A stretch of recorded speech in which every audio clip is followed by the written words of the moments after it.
here we are with our 2005 Chevy Cobalt ready to go for the Derby. Shout out to my Nora before I forget. She helped me. We threw together with just some leftover spray paint and some leftover black paint that was at the end. We did meant to be a checkered flag design on the hood, and we were going to go back further on the car, but we were not only out of paint, but also the design idea wasn't really working that Dad had. But the hood I thought looks great, so shout out to my Nora. But here she is. She is a stock build. This is going to be a youth car. As you can see, there are two seats in there, one for Dad in the passenger seat and one for my HUD. We are going to plan on running her at Rocky Grove.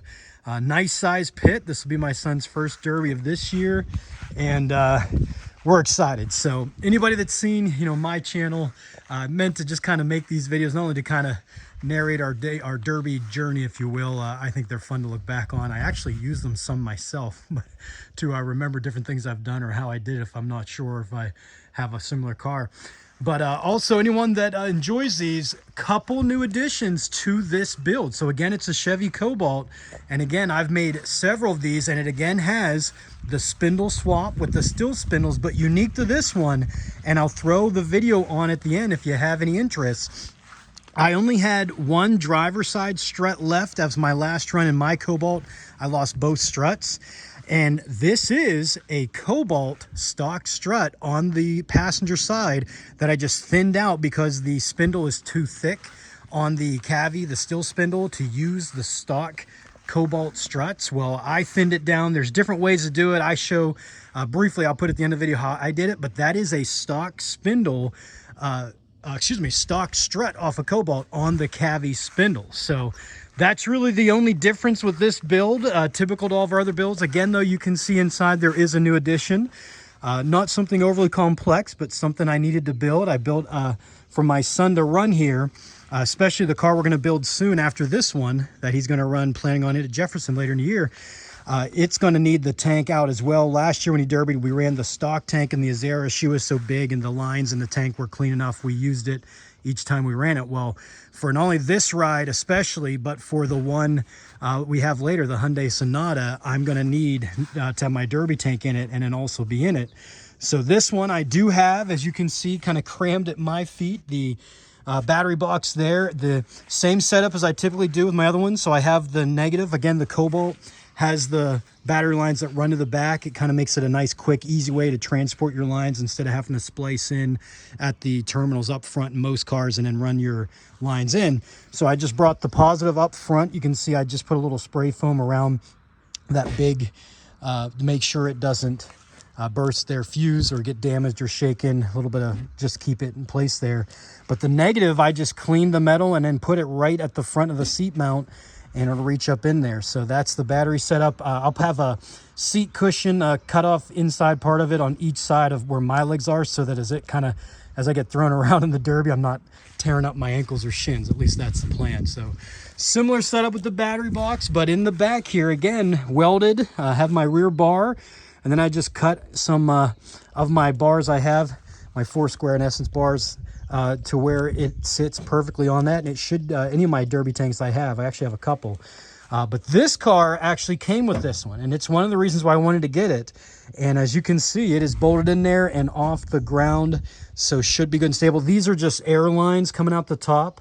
I just put the lines on there so that air can keep going in. This is where I actually fill it, some of my other Derby tank, and that is a stock inner fuel cell off of this Cobalt. So there's another reason why I wanted it. Not only a gentleman had it all stripped down. I'm like, hey, that's nice, but it was a pretty reasonable price. No converter, of course, no title. It was a car sitting along a field for a while, he said, but runs well enough, as old cars do, and the tank came with it. So I was kind of excited about that. And yeah, we think, hoping she has a good run, but you never know with these Derby cars. You get them, start smashing around, but hopefully some fun. And the big thing I want my son to do is, it's a good sized pit, rectangular pit at Rocky Grove, and I want him to get driver experience. He's now a little taller than last year. He'll be able to turn and see over the back, so Dad doesn't have to, from the passenger seat, try to just scream at him directions and points, and him kind of use a rear view mirror because he couldn't quite see over last year.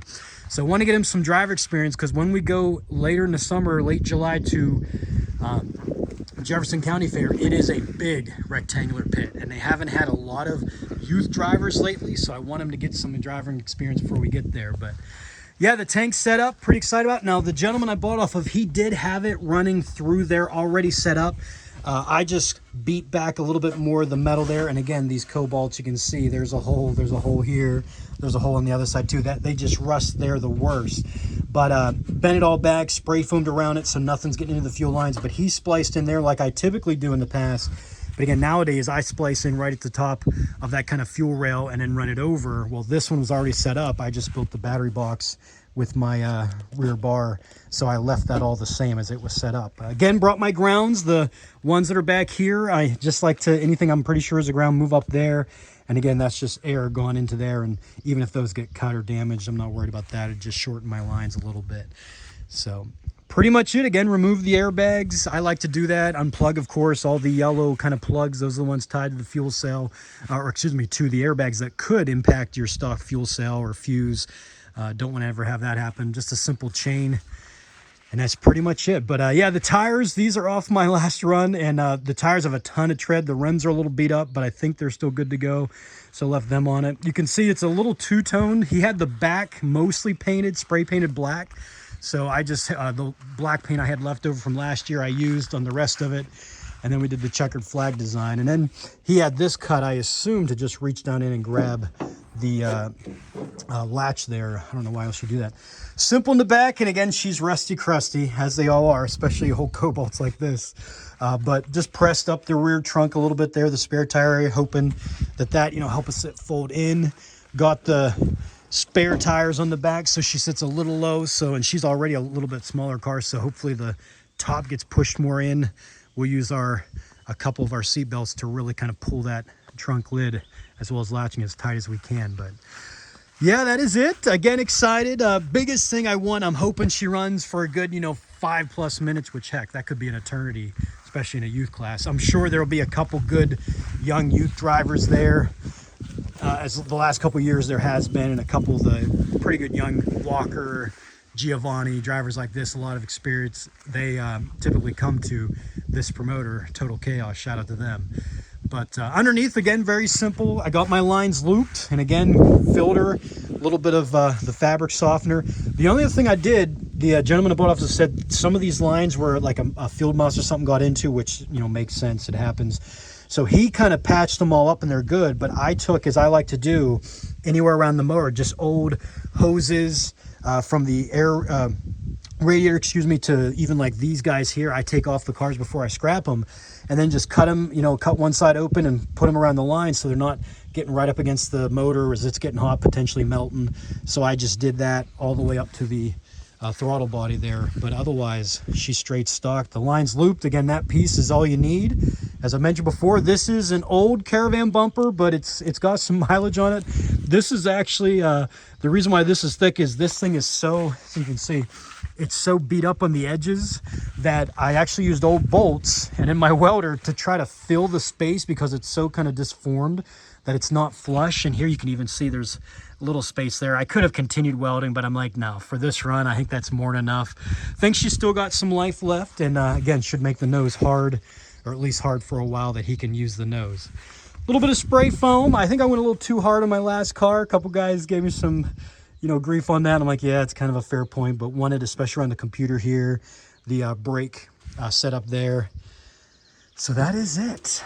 Again, you can see this one has a Cavi strut, so I had to drill the holes to line that up. This one over here, straight stock Cobalt. It probably took me around 2 hours. Again, you know, I have basic tools, not the most sophisticated. I'm a one-man army working on it, so you probably could do it quicker, but I'll show here at the end of the video how I did that. But that's her 2005 Chevy Cobalt. Again, hopefully some fun and a good run. The only thing I'll mention, you'll notice it doesn't have a number on it. You're like, well, what are you doing, Lips? His number was H10 last year. So shout out to Ruthless. A guy in our area does derby signs, pretty sweet looking derby signs, the ones I've seen he made. He is making me one for my son, so it will go on top, H10 with lips. Very similar design to his dad's. Mom and I thought that'd be a nice way to at least start, get him his first derby sign. He can get his own after that. So again, that's her 2005 Cobalt. Hopefully a good time. we'll see what she's got. So just to show, as it has successfully been done. It took longer than we thought, but that is the stock Cobalt strut. You can see I even have that support stabilizer in there. And that is a Cavi spindle, steel spindle, and she is bolted into it. So just quickly what I did, again, the Cobalts, this is just a stock one. They have this kind of inner layer as well as the outer one. So I took my flathead screwdriver and beat down in and pulled out this inside layer. And then I took my grinder. It took longer than I was hoping, but I completely eradicated this guy all the way to, in essence, the top of this outside. So it was gone, but the outside remained. Try not to cut too much into the back there. And I used on the bottom the regular strut bolt that was in it. This top one here is actually the ball joint bolt on the stock Cobalt.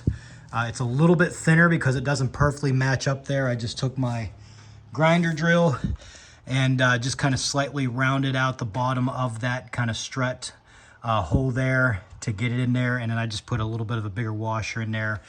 But she should be stable. Again, if you have an actual Cavi strut, that is by far the best way to go about it. But I was short a passenger side one, so I thought this would work. And there she is. Hopefully we don't take a wheel shot, but we'll see how it holds up if it does. So it is in there, ready to rock and roll.